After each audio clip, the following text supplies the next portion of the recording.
Hello, Silver Sisters, and those of you who might be watching to share sentiments on retirement.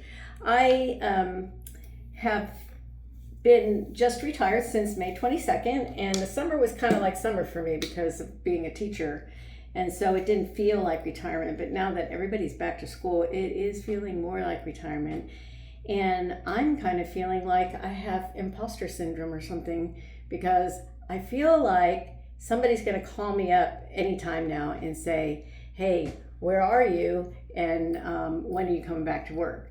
So I really have been struggling with this work idea as well, because I thought I would want to work a little bit more after I retired, just doing things like job coaching or something that I'm familiar with. But I'm kind of feeling like the less I work, the better. And just really taking in each day, going, what do I want to do today? Like, where are they playing Mahjong? And I'm just going to go find that place and stay there for the afternoon. Very different feeling for me. And so I'm just getting used to the fact that I'm allowed to do this.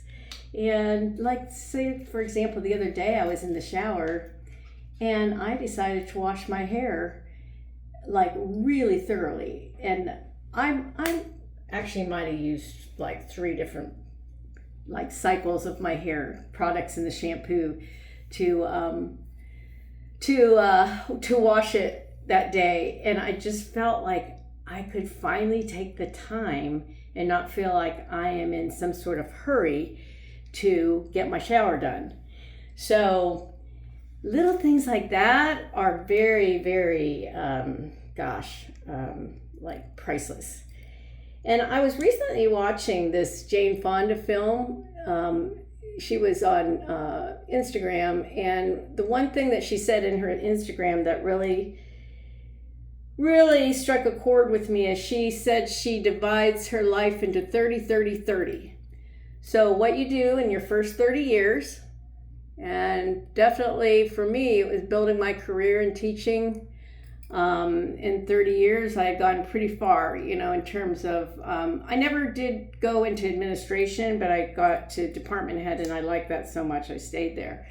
So within that 30 years, did that. I also worked at, like a community college and did some different things that my teaching career afforded me to do. And then the next 30, she said 30 to 60, kids are going off to college and you're still, getting your life in order in a certain way. You're still working. And then you get to the last 30. So 30 to 90, and she is definitely really farther along in this whole process. And to hear her say that this is like the best era. It is the era where you can really decide, this is what I want to do with the rest of my life in my last 30. I have kind of grasped onto that concept because I have really realized that if it doesn't feel right, I don't have to put up with it and I don't have to do it. So I'm really, really happy to achieve that feeling already.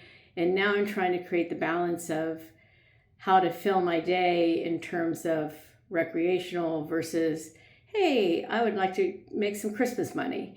I have some artwork that I have been working on, and I just finished a house portrait. So, and I have little craft projects and things like that. So that could be one avenue, but if I happen to need more, maybe I will job coach a little more. But for now, if it doesn't feel right, I'm not doing it. And I'm going to enjoy each day. And today I'm getting ready to go to a Mahjong party. So it's making me happy. Anyway, I don't know if any of y'all have had similar feelings to mine when you initially retired. It's surprising to me, just like it was when I did the growing gray process. There were moments where I felt gosh, I never knew that I would emotionally go through those feelings. And so with retirement as well, same thing is kind of happening where it's just not all glorious all at once. It's like all these little feelings and realizations and things like that. So I just wanted to share all of that, hoping that, like, when I did the Growing Gray videos, that it might help somebody. Maybe y'all have some comments for me as well that would be helpful too, because this may be more of a universal problem, not a problem, but like feeling and issues that people go through than are talked about. So anyway, for those of you who, matter of fact, somebody just recently asked me, they said, why did you wait so long to retire?